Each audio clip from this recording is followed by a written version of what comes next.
moi, je me suis rendu compte au cours des années que les bons chasseurs tiraient la bête le premier, puis les deux autres qui étaient un petit peu éloignés entendaient le coup de feu, revenaient, voyaient la bête à terre morte. Et puis, donc, il y avait une déception. Puis je m'étais dit, bon, ben, ça sera ma clientèle pour faire la chasse-observation, sans abattage.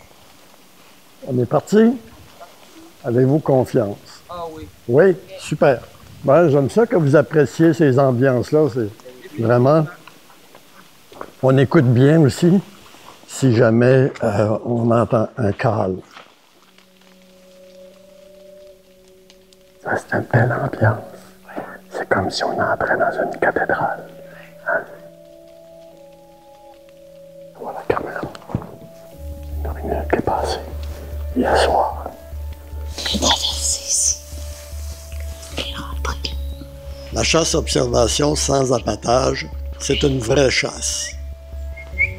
Ça raconte la fébrilité des os, la finesse des observations d'indices, la patience de la traque, les subtiles nuances des appels, le cœur qui cogne à l'approche, la suspension du temps avant la rencontre de l'animal. Yvon Leblanc. On va la laisser tranquille. On reviendra tantôt. On va aller voir en bas. Elle est intéressée. Et intéressante.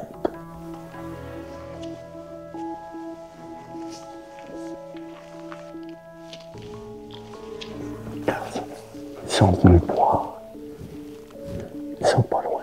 Avais-tu amené l'urine de boc? Ben, je le laisse, tu vas en mettre jamais. Oh. Oh.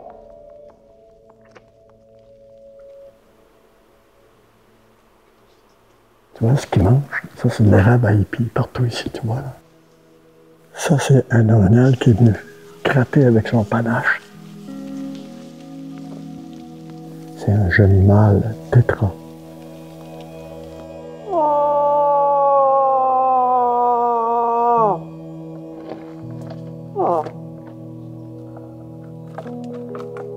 Tous nos sens sont actifs. Les yeux, le nez, les oreilles. On est comme concentré. Et si jamais ça répond là, on veut aller voir la bête lumineuse. L'orignal. Donc, on s'en va à la tourbière. Vous êtes prévenus que ça va être très beau.